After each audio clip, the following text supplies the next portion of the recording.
Wow, now that's a way to start a road to WrestleMania. I'm Chris Wolvie, the wrestling blog who always tells it like it is.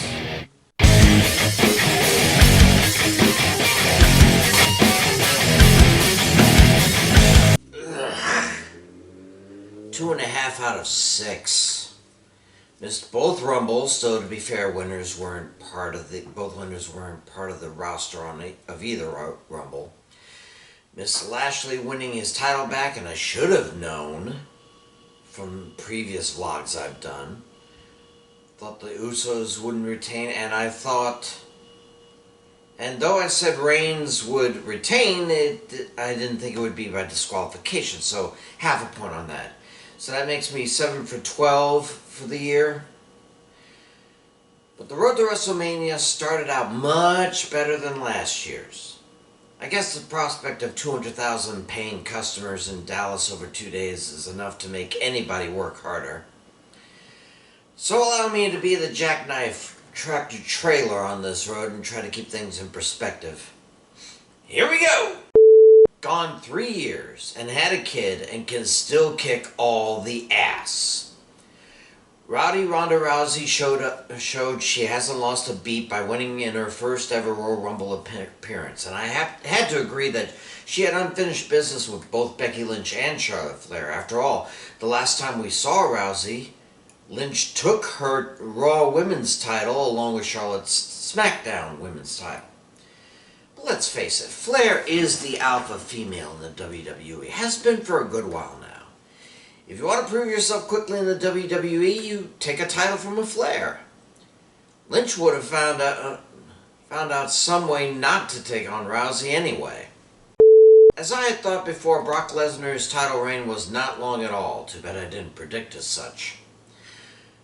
Could you imagine him beating Lashley and then winning the Rumble in 2.5 minutes? Then a title for title match would be guaranteed, but no, Reigns had to butt in. Not to mention Paul Heyman playing the longest of long games. I don't care what Heyman said last Friday. A dishonest man you can always count on to be dishonest. The firing, the rejoining with Lesnar, the sneaking him into the day one match, it was all a setup to stick his kielbasa-sized middle finger up at Lesnar.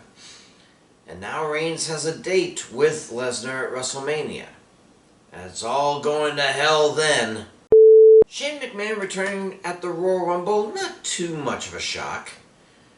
The WWE cutting ties with Shane almost immediately after the Rumble? Okay, that's surprising. At first, anyway. See, Shane was brought back to produce the premium live event. Unfortunately, he ticked off a number of people with his producing. Few superstars were not happy with the way he ran things backstage, and most importantly, he did things differently than his father said to do. And as you may have guessed, this is an unforgivable sin in Vince McMahon's addled mind. It's Vince's way or the highway, and guess which one Shane decided to take? As I said a few weeks ago, Tommaso Ciampa's losing the NXT Championship to Braun Breaker was the last thing keeping NXT from succumbing to NXT 2.0. Still, it was nice to see Ciampa and Breaker in a tag match last week. You might not be able to teach an old dog new tricks, but an old dog can teach a new dog a thing or two. Maybe Ciampa will become a mentor to Breaker to a point. A three-way NXT champ could teach the Steiner boy a thing or two about a thing or two. And if that happens, maybe Breaker's reign will last for a fairly long time. And of course, we have Goldberg in a title match in Saudi Arabia. It's what the Arabs want to see, I'm sure. But truthfully, I don't think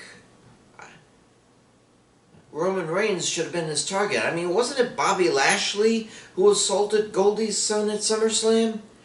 Why didn't he barge into Raw, beat the holy hell out of Riddle, and proclaim that he's in the Elimination Chamber match for the WWE title? It would make a lot more sense to me story-wise. And besides, who wouldn't want to see Lashley, Goldberg, and Lesnar in a chamber match? The desert would have run dark with liquid, but it would not have been oil. Alright, this Naomi Sonya Deville thing has gone on far too long. For my taste. Why didn't Deville just say that Naomi was the one she traded Big E for and ship her back to Raw? And you just know Deville will interfere with the title match this Friday in one fashion or another.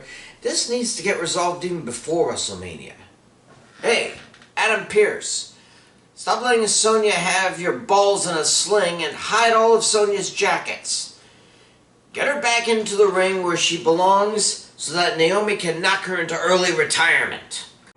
Okay, that's enough for one post-major rant fest. I'm Chris Wolvie, the wrestling blogger who always tells it like it is. Stay safe. I'll see ya.